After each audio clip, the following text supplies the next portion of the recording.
Dr. Isabel, medical doctor at Doctoronamission, and I help people online and one-on-one reclaim their health, so that you can lead a happy and vibrant, long, healthy life without all this chronic disease. And today's video is what you should know about eating good fats. Eating good fats won't make you fat. Are you confused? I sure was. All my adult life and all of my medical life, I've been taught low fat, low fat, low fat. You talk to patients about only eating low fat and low cholesterol. Well, where did all this thinking come from? Well, it happened back in 1970 by a researcher by the name of Dr. Key. And Dr. Key did a correlation study. And he studied countries that ate a lot of saturated fats and countries that had a lot of heart attacks. And he did a correlation study. The problem with correlation is correlation does not equal causation. What do I mean by that? Well, let's say, for instance, I woke up this morning and the sun came up this morning. And we all know that because I woke up, the sun didn't really come up just because I showed up, okay? So you can't say that the correlation is causation. And so what Dr. Keyes did is he said that countries that eat saturated fats and countries that have high heart attacks, it's caused because they're eating a lot of fat. Saturated fats. And so that's where all this craziness came from, that we're supposed to be on a low fat, low cholesterol diet. That's what's been going on over the last 40 years. So correlation does not equal causation.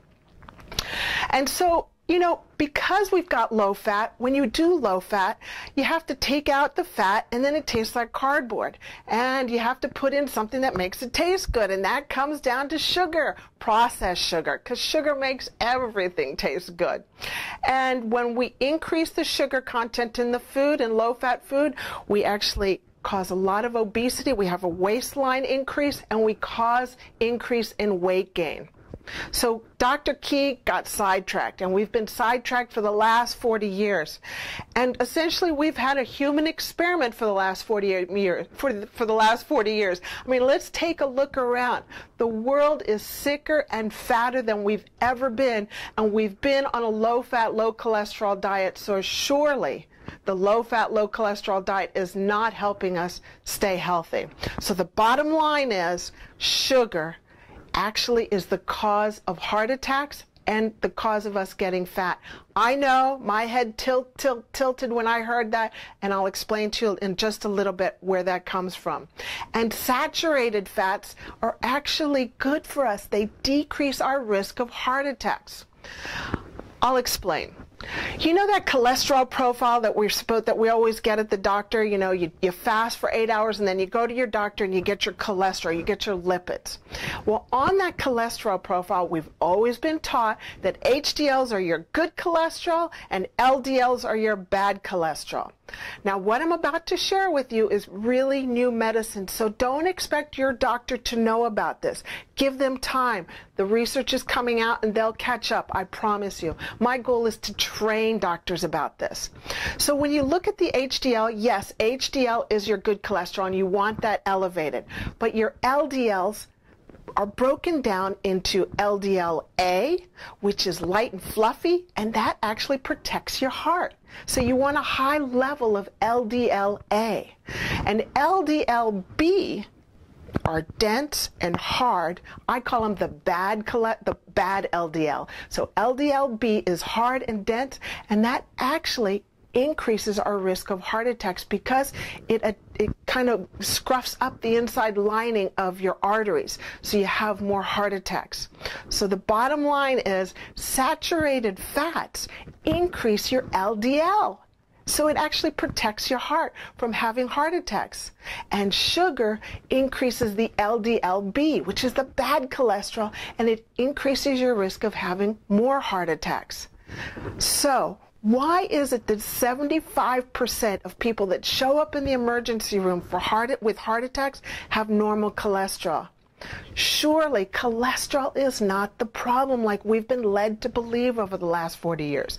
Sugar is, because it causes more inflammation. And I'll talk to you about that later on. So what's the take-home message?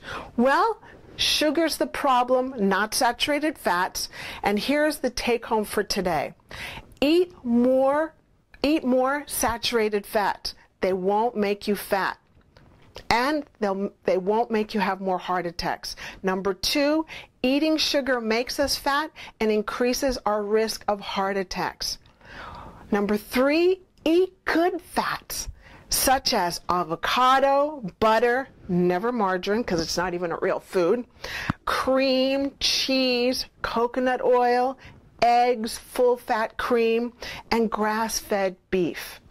Number 4, stay away from complex carbohydrates and sugar, such as breads, cereals, cookies, crackers, or in New Zealand and Australia we call them savory crackers, cakes, fruit juice, sodas, alcohol, and pasta. I hope this clarifies the confusion that's been out there for those of you who have been on a low-fat diet and can't get the weight off, and also for people that have been on a low-fat diet, have their normal cholesterol, but are still having heart attacks. I hope this helps you because I know that I was so confused about this, and this really helped me understand what is really going on out there. Now, if you would like, I would love for you to give me a little message on the comments below and let me know which carbohydrate is tough for you to get rid of. Is it the cereal in the morning? Is it the bread at your meals? Let me know so I can learn how to help you get through that and get rid of that. And I would love for you to share this video with everybody you know, family and friends, because we want to help heal the world from Doctor on a Mission. And if you want even more inspiration, then why don't you come on over to the homepage and join the movement. All you need to do is go to Doctoronamission.com and put in your name and email, and you'll automatically be plugged into the movement and get updates on ways to help you lead a happy and vibrant, long, healthy life without chronic disease. Go out there and share that beautiful smile of yours with the world because we absolutely need it. And remember, let's make a difference, let's love unconditionally, and let's forgive frequently. I'll speak to you soon. Bye-bye.